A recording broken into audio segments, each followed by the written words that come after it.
할렐루야가 무슨 뜻인지 아시나요? 네.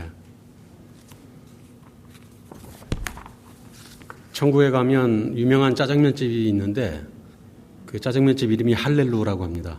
네. 그래서 그 짜장면집을 그리워서 할렐루야, 늘 할렐루야를 그리워하는 그런 의미가 아니고 할렐루야는 하나님을 찬양합시다라는 의미죠. 그래서 보통 할렐루야 그러면은 거기에 화답으로 할렐루야, 같이 할렐루야 하는 거예요. 예, 또는 아멘 해도 되고요. 예. 한번 해볼까요? 할렐루야. 예. 우리가 할렐루야 하는 이유는 뭡니까? 우리를 구원해 주신 하나님의 은혜를 찬송하는 거죠. 구원해 주실 뿐만 아니라 우리가 날마다 그 받은 구원 또 그 받은 은혜의 감격 가운데 하루하루를 살아갈 수 있도록 우리를 도우시고 인도하시는 하나님을 또 감사하는 그런 내용이 담겨 있습니다. 지난번 제가 여러분들께 말씀을 전할 때 주인공이 누구였죠? 기억나십니까? 제가 지난번에 나사로 얘기를 하면서 그 나사로의 이름의 의미와 또 어떻게 하면 그 나사로의 삶을 통해서 배울 수 있는 교훈들을 함께 살펴봤는데, 나사로를 이해하다 보면은 함께 꼭 이해해야 될 사람들이 있어요. 나사로의 두 누나들입니다.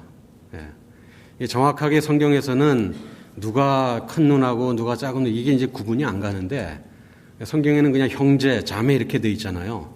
한국 사람들은 굉장히 나이를 중시하기 때문에 이게 누나냐, 뭐 여동생이냐 이런 것도 이게 따지죠. 여러분들 중에도 그러죠. 나이가 많으면 또 이렇게 먼저 숙이고 들어가고. 근데 미국 문화는 그렇지 않잖아요. 제가 그 신학교 공부할 때 같이 룸메이트 했던 미국 형제가 있었는데 저보다 나이가 4살 위였어요. 근데 이제 어디 가서 다른 사람들하고 얘기를 하는데 그 친구가 저를 다른 사람들한테 This is my friend라고 소개를 하는 거예요. 저는 미국에 온 지 얼마 안 되기 때문에 no. You are my big brother. I'm not your friend. 막 그렇게 제가 항변한 적이 있습니다. 근데 여러분들 미국에 오래 사시니까 이제 그런 거를 다 이해하시죠.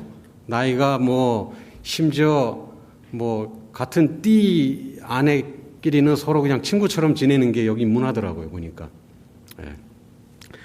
그래서 이 마르다와 마리아, 나사로의 이 식구들인데, 마르다와 마리아가 나사로와 어떤 관계가 있을까? 근데 이제 성경에 보면은 보통 제일 먼저 나오는 이름이 제일 연장자인 경우가 많아요. 그래서 보통 마르다와 마리아 그렇게 보통 얘기하기 때문에 아마 마르다가 마리아보다 언니였을 것이고 아마 나사로는 막내 동생이었지 않았을까. 그렇게 보통 이해를 합니다. 마르다라는 이름의 뜻이 뭔지 아세요, 여러분들 혹시? 성경 이름에는 다 그 의미가 뜻이 담겨 있는데 미국에도 보면 마르다라는 이름이 있죠. 예, 마르다. 우리 한국 분들은 별로 이 자매님들 여기 혹시 영어 자매님들 중에 마르다라는 영어 이름 쓰시는 분 계시나요? 예, TH 발음이 들어가는 이름은 좀 발음하기가 힘드니까 한국 사람들은 발음하기 편한 이름을 주로 하잖아요. 예.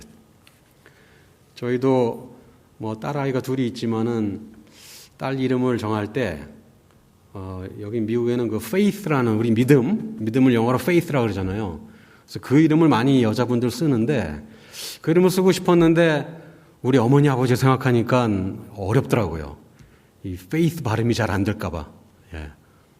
그래서 할 수 없이 그냥 이름이 편한 조이 또는 트리니티. 예, 트리니티 저희 막내 딸아이 이름인데 그것도 사실 쉬운 발음은 아니에요. 트리니티. 여러분도 어떤 영어 이름을 주로 쓰십니까? 예, 궁금한데 대답을 안 하니까 제가 알 수가 없네요. 예. 자, 마르다란 이름은 레이디란 뜻이에요. 레이디. 너무 평이하죠?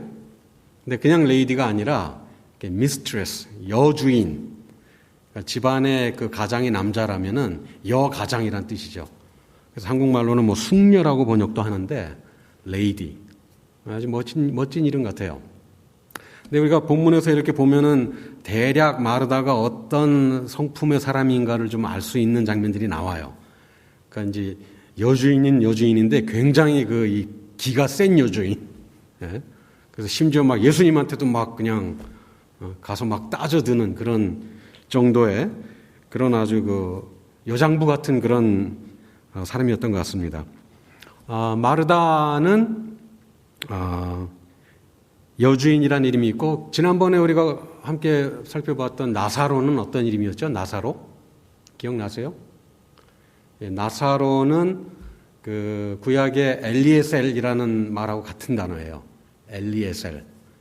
그래서 이제 우리는 나사로라고 하지만 사실은 라사로라고 발음이 더 정확하죠. 라사로. 라사로는 하나님이 도와주셨다라는 의미예요.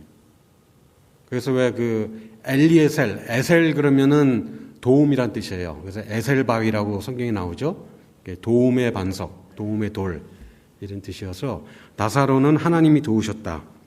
자, 그러면은 마리아는 뭘까요? 마리아는 굉장히 그 뜻이 쉽게 이렇게 파악할 수 있는 그런 의미의 이름은 아닙니다. 마리아는 구약 성경에는 미리암, 모세의 여동생이 아니라 모세의 누나죠. 미리암이 사실 신약에 와서 메리라는 이름으로 같이 쓰는 이름입니다. 근데 마리아는 이름의 뜻은 사랑을 받다, 또 사랑하다 이런 의미가 있다 그래요.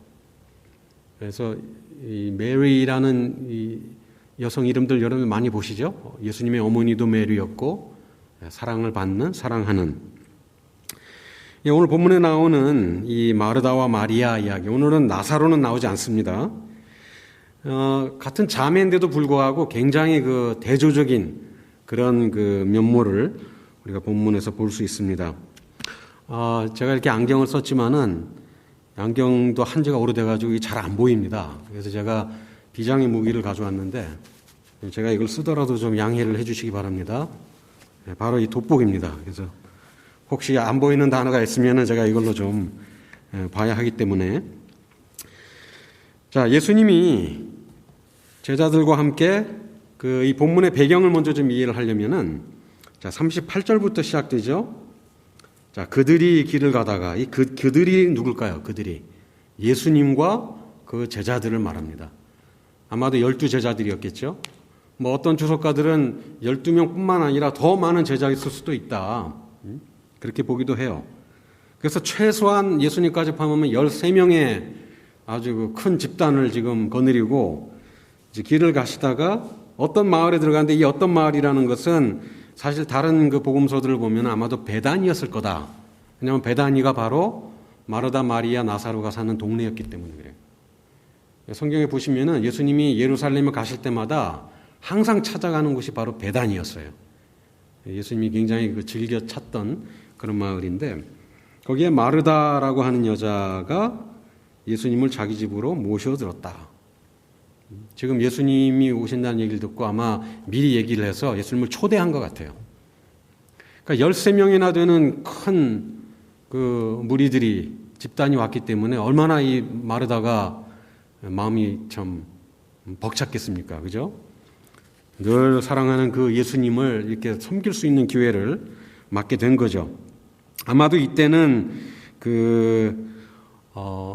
성전 봉헌일이라 그래서 유대인들의 여러 절기들이 있는데, 주전 165년에 예루살렘이 멸망했다가 그것을 다시 재건축해서 하나님 앞에 다시 봉헌한 그런 일이 있었어요. 그것을 기념해서 유대인들의 축제가 됐는데 8일 동안 잔치를 벌이는 그런 기간이었습니다. 이 기간 중에는 유대인들의 전통 음식을 먹으면서 여러 가지 예식을 행하고 또 창문에 등을 달아놓기도 한다 그래요. 뭐 우리 한국에는 거기에 해당하는 절기가 마땅히 없는데 뭐 추석 정도 될까요?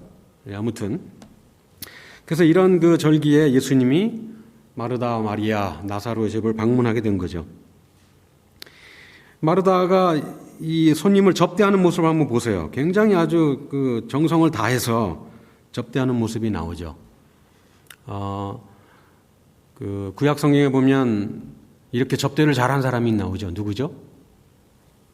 창세기 18장에 보면은 하나님을 포함해서 3명, 4명의 사람들이 지나가는데 그분들을 자기 집에 맞아들이고 접대한 사람이 바로 아브라함이었어요. 예.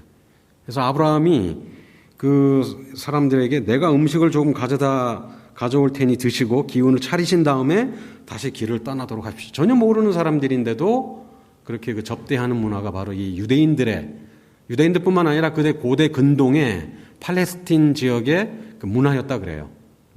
그렇게 그 모르는 사람들에게 나그네에게 어떤 환대를 베풀면 그게 자기들에게 다시 복으로 돌아온다고 믿었던 거죠. 예. 우리 한국도 예전에 그렇게 그 이웃을 환대하는 그런 문화가 있었죠. 그러면서 음식을 내옵니다. 그리고 자기 아내 사라에게 밀가루 세스아를 반죽해서 빵을 만들게 해요. 그러니까 밀가루 세스아라는 거는 23리터, 여기로 말하면 약 한 5갤런 정도 되는 그런 분량의 밀가루예요. 얼마나 많은 분량이겠어요. 그죠?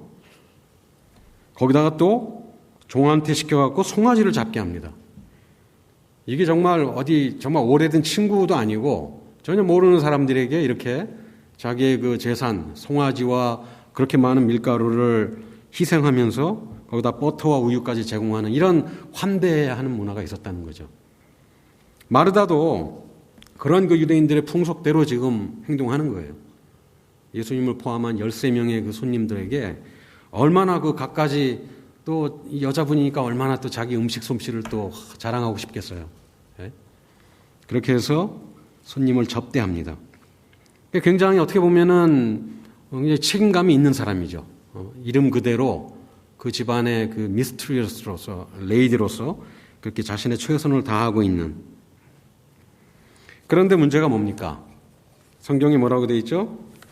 이렇게 예수님을 환대하는 그런 중요한 일을 하고 있는데 마르다의 마음이 어땠다 그랬죠? 마르다의 마음이 분주했다. 한번 볼까요? 거기 40절에 한번 보세요. 그러나 마르다는 여러 가지 접대하는 일로 분주하였다. 분주한 것 자체야 뭐 나쁘다고 얘기할 수는 없겠지만은 우리가 주님의 사역을 하다 보면은 너무나 이제 여러 가지 일을 하다 보면 마음이 분주해지기 쉬워요. 우리가 주님을 섬기거나 교회를 섬기는 이런 모든 일의 가장 기본적인 자세는 뭡니까? 기쁨으로 하는 거거든요. 감사하는 마음으로 하는 건데 오히려 감사하는 마음과 기쁨보다는 마음이 그냥 막 조급한 거예요. 어이구, 이 많은 사람들 내가 어떻게 하지? 음식을 국수를 끓이려면 큰 저걸 해가지고 물을 끓이고 이걸 풀어지지 않게 해야 되고 여러 가지 마음에 조급한 게 생기는 게 당연할 수도 있겠죠. 우리 말은 분주하다라고 번역을 했는데 그 원래의 의미는 마음이 이렇게 산만해지는 걸 말해요. 디스트랙 되는 거예요. 다른 일들, 아주 잡다한 것, 여러 가지 일들 때문에 마음이 산만해지는 것. 주님을 섬기는 일은 참 좋은 일인데 그것이 너무 정도가 지나쳐가지고 마음이 산만해져 버렸어요. 그게 바로 마르다의 문제점이라면 문제점이었던 거죠. 그래서 예수님 뭐라 그러셨어요? 내가 많은 일로 염려하며 들떠 있구나. 41절에 보세요. 마르다야 마르다야. 굉장히 지금 막 조급해하는 마르다를 예수님이 천천히 캄다운 시키면서 마르다야 마르다야 너는 많은 일로 지금 염려하며 들떠 있구나. 주님을 섬기는 일은 참 좋은 건데 그거를 염려하면서 들뜬 마음으로 들뜬 것까지는 좋아요. 그죠? 우리가 소풍 전날 마음이 들뜨듯이 예수님하고 그 제자들이 오니까 얼마나 들떴겠어요. 근데 문제는 염려했다는 거예요. 염려. 우리 개역 성경에는 이거를 근심했다라는 단어로 번역을 합니다. 우리가 주님의 일을 할 때 염려하면서 근심하면서 하는 것은 주님이 원하시는 거 아닙니다. 혹여나 여러분들 가운데 주님의 교회 사역을 할 때 다음 주 또 내가 식사동번이네. 마음이 벌써 그냥 딱 근심이 와. 여러분들 그런 마음 생기면 하나님 앞에 얼른 기도하세요. 하나님, 내가 주님을 기쁨으로 감사하는 마음으로 섬겨야 되는데 이런 마음부터 드니까 이거 좀 주님께 죄송합니다. 그렇죠? 아니 얼마나 함께 주님의 백성된 이 신앙 공동체, 가족 공동체로 섬기는 게 얼마나 기쁜 일이겠어요. 응? 그걸 기쁨으로 해야지 그거를 부담으로 여기고 이거 또 돌아왔네 이렇게 막 자꾸 돌아오는 거야 이런 마음으로 하지 말자는 거예요. 사도행전 6장에 보면은 그 초대교회에서 7명의 그 집사님들을 선택하는 장면이 나와요. 그때 사도들이 그 7 집사를 선택하는 이유를 설명을 하죠. 왜 설명하죠? 뭐라 그러죠? 우리가 하나님의 말씀을 제쳐놓고 공궤를 일삼는 것이 마땅치 아니하다. 좀 번역이 어려워요. 개역 성경은. 그 쉬운 성경에 보니까 음식을 나누어 주는 일 때문에 우리가 하나님의 말씀을 가르치는 일을 소홀히 하는 것은 옳지 않습니다. 교회에서 음식을 제공하고 서로 섬기고 하는 일은 좋은데 그런 일에 너무 우리가 너무 지나치게 하다 보면 하나님 말씀을 가르치고 배우는 일에 우리가 등한히 하기 쉽다는 거예요. 물론 사도들이 여기서는 지금 그 말씀을 가르치는 사람들에게 이 얘기를 하지만 듣는 사람 입장에서도 마찬가지예요.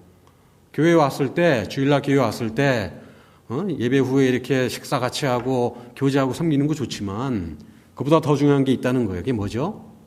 하나님 말씀을 듣는 거예요. 하나님과 교제하는 거. 저는 하나님과의 교제라고 얘기할 때 2가지를 생각합니다. 먼저는 하나님께로부터 오는 말씀을 받는 거예요. 둘째는 우리가 받은 말씀에 대해 하나님께 감사의 기도를 드리는 것. 말씀과 기도가 우리가 주님과 나눠야 될 교제의 내용이라고 저는 믿습니다.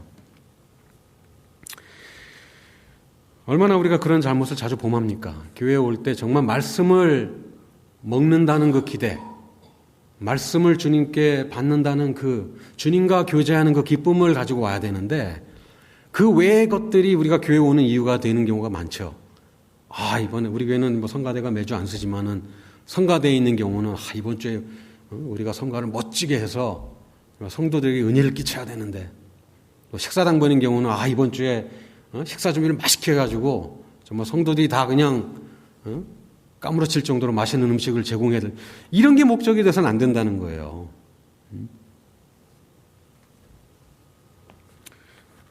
말씀을 받는 그 이외의 일들로 우리가 너무나 분주하지 않는가. 한번 우리 자신의 모습을 돌아보길 바랍니다. 그런 봉사사역들은 정말 필요해요.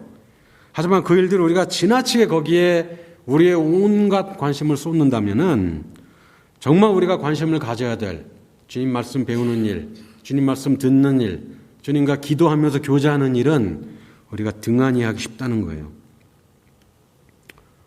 여러분들 교회에서 드리는 여러분들의 모든 섬김과 사역이 어떤 마음의 자세로 하는지 한번 돌아보시기 바랍니다. 자, 2번째는 주님을 섬기는 일에 너무 분주한 사람들은 다른 사람들에 대해서 불평할 수 있어요. 마르다의 모습을 보십시오. 마르다와 마리아는 둘 다 주님을 사랑했던 자매들이에요. 그렇죠?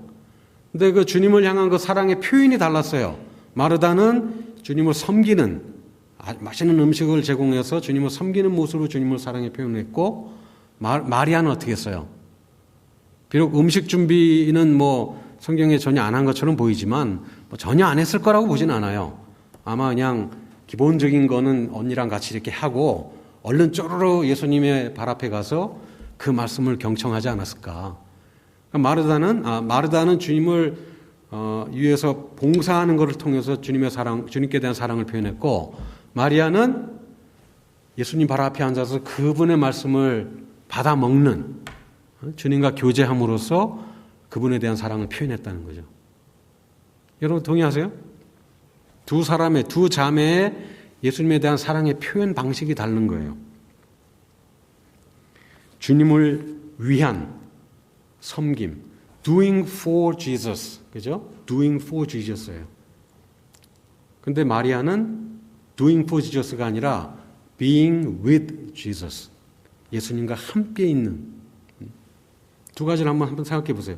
내가 주님을 위해서 뭔가를 하는 것과 주님과 함께 뭘 분주하게 하진 않지만 주님과 그냥 함께 있는 것만으로 내가 과연 주님께 대한 나의 사랑을 표현하고 있는 것인가. 마르다는 예수님을 찾아와서 불평을 쏟아놓죠. 한번 볼까요? 40절. 자, 뭐라고 합니까? 마르다가 예수께 와서 말하였다. 주님, 내 동생이 나 혼자 일하게 두는 것을 아무렇지 않게 생각하십니까? 가서 거두어 주라고 내 동생에게 말씀해 주십시오. 이 번역은 굉장히 좀 나이스하게 번역을 했어요. 다른 번역에 보니까 이렇게 번역했더라고요. 주님, 저 혼자 이 모든 접대를 하는데 제 동생이 저를 거들지 않는 것을 아무렇지도 않게 생각하십니까? 쉬운 성경이 이렇게 번역했더라고요. 그 영어 번역 중에 NLT라고 써요. New Living Translation. 굉장히 의역한 성경인데 거기 이렇게 번역을 했어요. Lord, doesn't it seem unfair to you that my sister just sits here while I do all the work? 다시 해볼까요? Lord, doesn't it seem unfair to you that my sister just sits here while I do all the work? 주님, 내가 지금 모든 일들을 다 하고 있는데 제 여동생은 여기 와서 저렇게 그냥 just sit, 저렇게 앉아만 있는데 주님, 이거 불공평한 거 아닙니까? 굉장히 아주 예수님을 나무란, 사실은 이 지금 마리아가 와서 하는 불평은 자기를 도와주지 않는 마리아에 대한 불평이라기보다는 그 도와주지 않는 마리아를 그냥 내버려 두고 계신 예수님께 대한 불평인 거예요. 그죠? 그러면서 급기야는 예수님께 명령을 해요. Tell her to help me. 성경에 예수님한테 이렇게 과격한 명령을 한 유일한 여자입니다.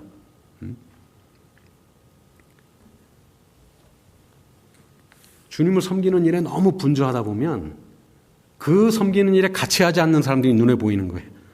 그러면서 정죄하는 마음이 생기고 불평하는 마음이 생기고, 아니 왜 나만 이거 하지? 그리고 아니 내가 이렇게 열심히 하는데 왜 예수님은 나를 안 알아주시지? 교회에서 여러분들 섬기다 보면 그런 경우 있죠. 그냥 한 끼, 주일날 점심 한 끼 하는 거지만 그걸 준비하기 위해서 온갖 주중 내내 고민하고 뭘 어떤 음식을 할까, 그렇게 해서 갖다 이렇게 해서 음식을 했는데 성도들이 별로 어프리시에이트하지 않는 것 같아요. 예수님은 두말할 거 없고 성도들도 별로 아이고 오늘 뭐 밥이 이렇게 설이 곱고 뭐 이런 식으로 얘기하면 여러분들 어떤 마음이 드세요? 아이고 내가 다신 하나 봐라. 남이 안 알아줘도 비록 내가 하는 것만큼 열심히 도와주지 않아도 그것 때문에 불평하거나 누구를 원망하는 마음이 생긴다면 그건 잘못된 것입니다. 예수님이 바로 그러한 모습을 지적하고 계시는 거예요. 주님을 섬기는 일에 지나치게 분주한 사람들에게는 주님과의 교제를 사모해서 그 예수님 발 앞에 앉아서 말씀을 듣는 그 모습이 그냥 just sit there, 거기 앉아서 그냥 아무것도 안 하고 있는 것처럼 보이는 거예요. 근데 사실 예수님의 평가는 그게 아니었죠. 발 앞에 와서 자기 말씀을 경청하고 있는 그 마리아를 예수님은 더 칭찬하셨다는 거죠. 마르다가 화가 난 것은 마리아가 자기를 돕지 않아서 때문이 아니라 예수님이 자기를 안 알아줬기 때문이라는 것, 또 도와주지 않는 사람들 그냥 방치해줬기 때문이라고 말씀드렸는데, 교회 내에서 혹시 여러분들 섬기시다가 우리 성가대가 없지만 성가대를 하는 경우는 그래요. 아니 나보다 더 노래 잘하는 저 김집사는 왜 저 가만히 앉아있지? 그런 마음이 들기 쉽거든요. 그럴 때 우리는 우리 자신의 모습을 돌아보고 내가 과연 어떤 마음으로 주님을 섬기고 있는가를 돌아보자는 거예요. 혹여나 그런 원망하는 마음, 불평하는 마음이 있으면 그건 오히려 하나님의 영광을 가리는 일이에요. 교회의 덕이 되지 않는 모습입니다. 우리가 어떤 모습으로 주님의 사역을 감당하는지 한번 돌아보길 바랍니다. 마르다의 모습을 통해서 한번 돌아보길 원합니다. 자, 세 번째, 예수님은 그분을 위한 섬김과 그분과 함께하는 교제 사이에서 무엇을 우선순위에 두셨을까요? 주님과 함께하는 교제를 더 우선순위에 두셨습니다. 마르다에게 지금 이렇게 타일르세요. 마르다야, 네가 많은 일로 지금 염려하고 근심하는구나. 야속하게도 주님을 대접하기 위해서 분주하게 지금 음식 준비에 바쁜 마르다의 그 수고를 염려와 근심이라고 평가한 거예요. 좀 야속하죠. 예수님께 실망할 수도 있습니다. 하지만 성경은 분명히 그렇게 평가를 내리고 있어요. 너는 너무 많은 일 때문에 걱정하며 안절부절하는구나. 주님을 섬기는 일은 귀하지만 그렇다고 지나치게 그 섬기는 일을 너무 거기에 온통 관심을 쏟아서 그것 때문에 너무나 분주하게 지내는 것은 하나님의 뜻이 아닐 수 있다는 거예요. 혹시 주님 교회에서 교회를 섬기는 일에 자꾸 이런 마음이 든다면 여러분들 잠시 그 일을 내려놓으셔도 돼요. 우리 안 목사님 찾아가셔서 내가 교회 식사당번 할 때마다 자꾸 이런 마음이 드는데 나 당분간 좀 쉴게요. 그럼 목사님 아량이 넓으셔서 이해해 주실 거예요. 여러분이 정말 감사하고 기뻐하는 마음으로 할 때까지 여러분들 계속 기도하시고 여러분들의 마음을 되돌아봐야 된다는 거예요. 아멘? 그렇다고 오늘 다 여러분들 그만두지 마시고 동기를 잘 살펴보고 하자는 얘기입니다. 자, 예수님 뭐라고 하셨죠? 42절에 그러나 주님의 일은 많지 않거나 하나뿐이다. 이게 무슨 말일까요? 이게 해석이 굉장히 구구해요. 주님의 일은 많지 않거나 하나뿐이다.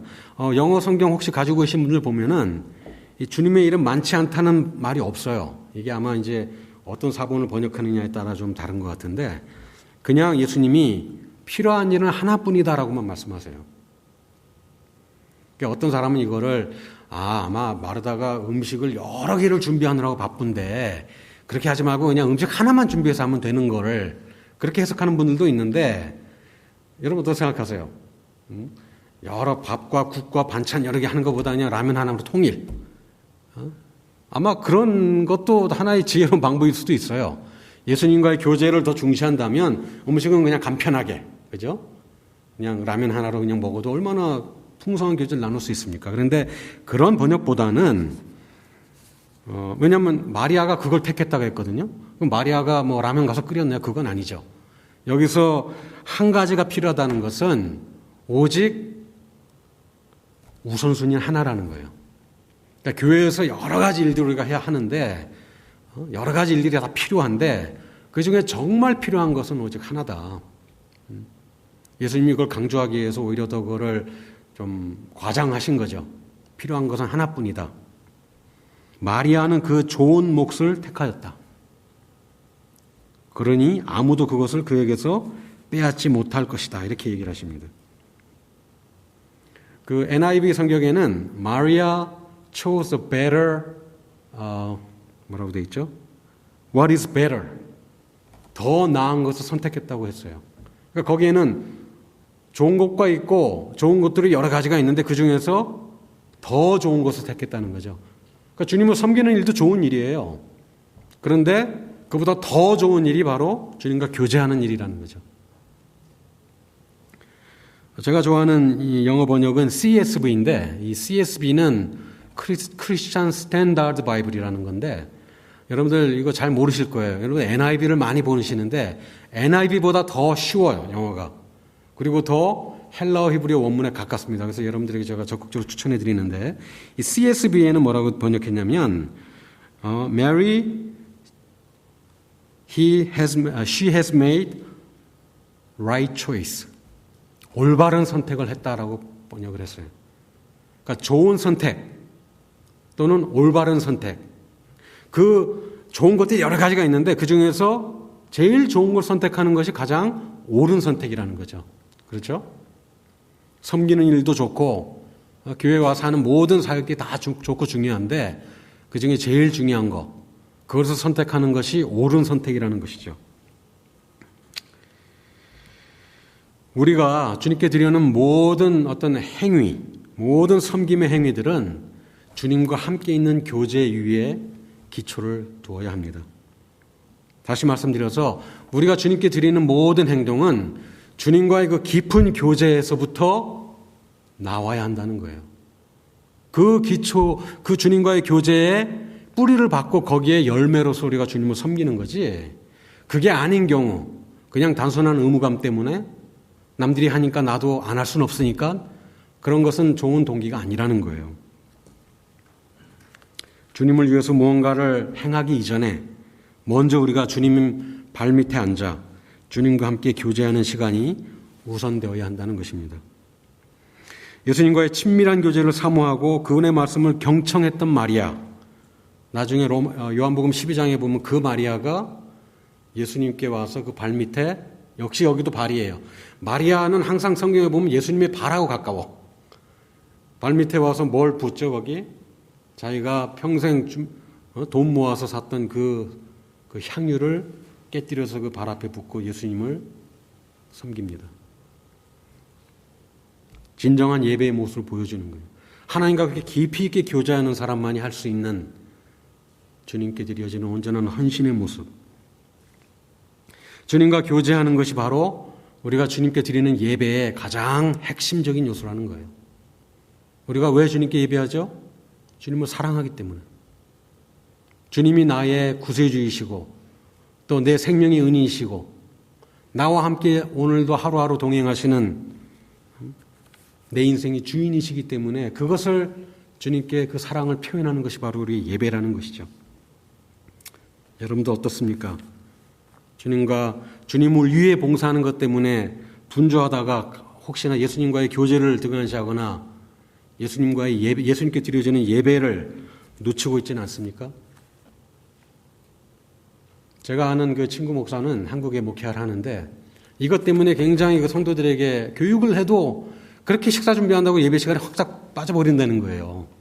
그리고는 축도할 때는 또 쏙 들어와서 또 축도는 받아. 그게 하도 바다가 돼가지고 식사 시간을 없애버렸어요.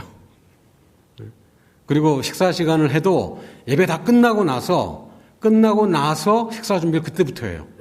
그럼 성도들은 기다리잖아요. 기다리는 동안 교제하는 거예요. 여러 가지 대화의 교제를 나누고, 그럼 또 자매들은 또 부엌에 가서 서로 또 식사 준비하면서 교제하고, 그렇게 바꿨더니 예배가 더 풍성해졌다는 그런 얘기를 하더라고요. 혹시 여러분들 예배 드리는데 자꾸, 저 스토브에 올려놓은 게 근심되거나 이런 분들은 아예 그냥 꺼놓고 오세요. 예배 다 드리고 가서 해도 늦지 않아요. 무엇이 우선순위가 되어야 되는지를 한번 우리가 생각해 보자는 거예요. 우리가 주님을 섬기는 거, 재능이 있어서 성가대에서 노래하고 이러는 것들은 이제 나이가 들어지고 재능이 없어질 수도 있고 또 젊은 사람들이 우리가 하던 사역을 다 또 물려받아서 할 수 있는 거예요. 이건 우리가 안 할 때가 생겨요. 하지만 주님과 나누는 교제는 이건 아무도 빼앗아갈 수 없는, 우리가 평생 주님과 천국 갈 때까지 해야 되는 그런 삶의 우선순위라는 것이죠. 자, 또 한 가지 본문을 통해서 우리가 발견할 수 있는 것은 예수님이 바로 이 우선순위가 무엇인지에 대한 본보기를 먼저 보여주셨어요. 예수님이 12살 때 있었던 일 성경에 기록되어 있죠. 어떤 일이죠? 성전에 가서 요셉과 마리아가 예수님을 잃어버렸어요.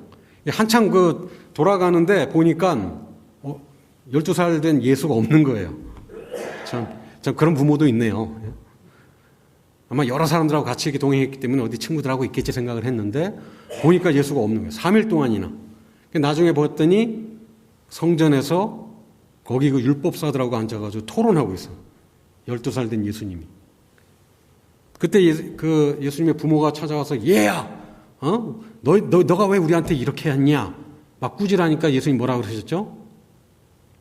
이렇게 얘기하세요. 어찌하여 나를 찾으셨습니까? 내가 내 아버지의 집에 있어야 할 줄 알지 못하셨습니까? 참 놀라운 대답 아닙니까? 이제 12살밖에 안 된, 제가 12살 때 뭐 했나 모르겠어요. 내가 내 아버지 집에 있어야 할 줄을 모릅니까? 주님과 함께 있고 그분의 집, 내 아버지의 집이라는 건 하나님의 임재를 말하거든요. 내가 하나님의 임재 가운데 하나님과 교제하는 것이 내 인생의 우선순위인 걸 왜 모르십니까? 라고 대답하는 것 같아요. 하나님과 함께 있고 그분의 그 임재 가운데 있는 것이 바로 예수님의 공생의 출발점이었고 모든 사역의 기초가 됐습니다. 한번 보세요. 성경 읽어보시면 예수님이 어떤 중요한 일을 하실 때마다 그 전에 항상 하나님과 독대하시고 하나님께 기도했어요. 12제자를 선택하기 전에도 하나님 앞에 기도했고, 그죠? 어떤 큰 이적을 행하기 전에 항상 하나님과 소통하는 모습이 나와요. 하나님과의 교제가 하나님을 위한 사역보다 더 우선했다는 것이죠. 성자 예수님이 이 땅에 계시면서 모든 사역을 하실 때 하나님과의 교제가 그토록 우선적이었다면 하물며 우리들은, 그렇죠? 우리의 신앙생활과 우리가 주님을 섬기는 이런 모든 일에서 주님과의 교제를 삶의 최고 우선순위로 삼아야 한다는 것입니다. 여러분들 혹시 큐티 하십니까? 마땅히 그 다음 수순으로 몰아야 될 질문인데, 여러분들 주님과 어떻게 교제하고 계십니까? 뭐 그걸 큐티라고 부르든 뭐라고 부르든 상관없어요. 중요한 거는 내가 날마다 주님과 만나는 시간을 가지고 있느냐는 거예요. 날마다 성경을 읽으면서 하나님 말씀을 듣고 날마다 기도를 통해서 우리의 마음을 주님께 드리고, 기도라는 것은 대화잖아요. 주님과의 나누는 대화. 어떤 성경 읽기표나 아니면 어떤 경건의 자료들, 경건 책들이 있거든요. 디보션이라고 부르는데, 영어로. 디보셔널들을 한번 참조하시면은 거기에 1월 1일부터 12월 31일까지 읽을 분량이 나와 있고 또 본문이 있고 기도가 있고 그래요. 그런 자료를 활용하면은 여러분들 주님과 매일매일 교제하는 데 큰 도움이 됩니다. 매일 양식, 매일의 삶? 목사님? 매일 성경. 또는 두란노에서 나오는 생명의 삶. 그죠? 또 여기 바이블 라디오 미니스트리인가? 거기서 하는 그 데일리 브레이드라는 책도 있어요. 그렇죠? 그 이제 번역까지 되어 있습니다. 그런 자료를 활용할 수 있어요. 주님은 나의 최고봉이라는 와스왈드 체인버스가 쓴 책을 저는 이제 매일매일 읽고 있는데, 그런 걸 보면서 정말 영적으로 성숙한 사람들이 본문을 어떻게 이해를 했는지, 또 어떤 기도를 주님께 드렸는지를 우리가 배우면서 주님과 우리가 교제가 더 심화될 수 있다는 것입니다. 주님과 교제하는 것을 삶의 최고 우선순위로 삼는 저와 여러분이 되길 바랍니다. 아멘. 예. 마지막으로 예수님은 우리의 주님으로 오셨죠. 그렇죠? 그런데 마르다는 자기가 여주인이 돼가지고 손님으로 오신 예수님을 섬기려고 너무 분주했어요. 그런데 예수님은 섬김을 받으려 오신 게 아니라 오히려 그분의 말씀으로 마리아와 마르다를 섬겨주려고 오신 거였죠.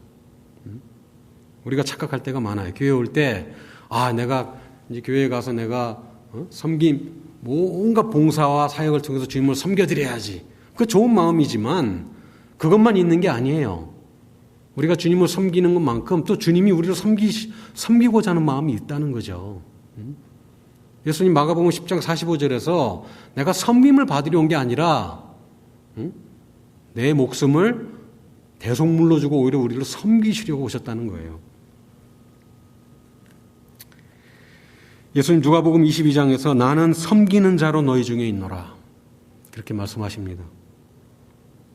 우리가 주님의 말씀을 받아 듣는 것은 주님께서 우리를 말씀으로 섬겨주시는 거예요. 우리가 예배를 우리가 주님께 와서 우리가 헌금도 드리고 찬양도 드리고 주님께 드리는 거라고만 생각하는데 그게 아니라 말씀을 통해서 하나님의 섬김을 받는 시간이기도 합니다. 주님은 섬김을 받는 손님으로 오신 게 아니라 우리를 섬기시려는 주인으로 우리의 삶에 오셨다는 거예요. 예수님은 마르다가 제공하는 그 음식이 필요하셨던 게 아니라 오히려 예수님이 제공하시는 그 말씀이 마르다에게 필요했다는 거예요.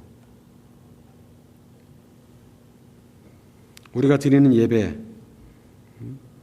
의미를 다시 한번 생각해 보시고, 오늘 내가 주님께 찬양과 기도를 드리는 것만큼 내가 주님께 받는 게 뭔가, 말씀을 통해서 내가 어떤 주님의 섬김을 받았는가, 그것도 중요하다는 것을 여러분들 꼭 기억하시길 바랍니다. 결론 말씀드립니다. 주님을 섬기는 일로 지나치게 분주할 때마다 우리는 우리 자신에게 이렇게 질문해야 합니다. 나의 우선순위는 무엇인가? 주님을 위한 섬김과 봉사 때문에 오히려 주님과 함께하는 그 교제의 시간을 내가 소홀히 하지는 않는가? 그런 느낌이 들 때마다 우리는 예수님의 발 앞에 앉아야 합니다. 하던 일을 잠시 멈추고 나의 모든 관심사와 동기가 어디에 초점을 두고 있는지 한번 점검해야 한다는 것입니다. 그분과 날마다 교제하고 그분의 말씀을 경청하는 그 시간, 그것이 큐티라고 우리가 얘기할 수 있겠지만은 그 큐티하는 시간을 통해서 우리가 주님과 날마다 교제할 때 우리가 주님을 위해 하는 모든 행동이, 모든 섬김이 비로소 의미를 갖는다는 것입니다. 제가 예전에 한 10여 년 이상 섬긴 선교단체가 있었어요.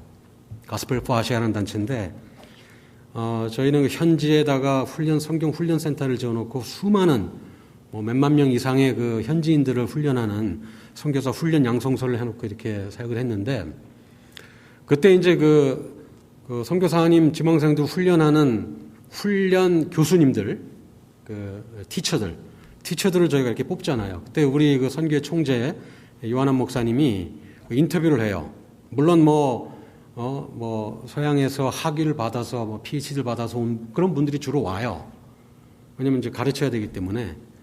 근데 한 번은 인도 사람인데 미국에서 박사학위라고 영국 가서 포스트 다학을 한 박사학위가 2개인 사람이 어플라이 한 적이 있어요.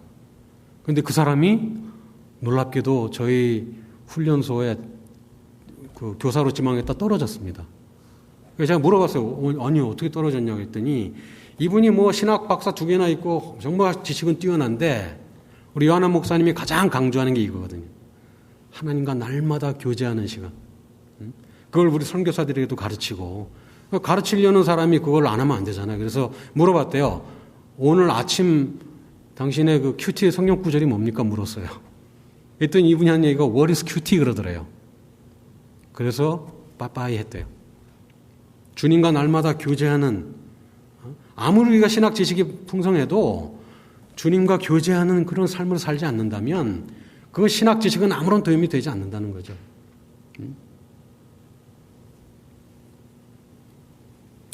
주님과의 교제와 또 그분의 말씀을 듣는 일에 우리의 신앙이 뿌리를 내리고 거기에 우리가 기초를 둘 때 우리가 주님께 드려지는 모든 사역들을 기쁨과 감사하는 마음으로 할 수 있습니다. 예수님이 바로 그런 예수님과 교제, 하나님과의 친밀한 교제의 모범을 우리에게 가장 잘 보여주신 분입니다. 우리가 그 예수님을 기억하면서 우리의 섬김이 또 무엇에 기초하고 있는지 돌아보는 그런 시간이 되길 바랍니다. 기도하겠습니다.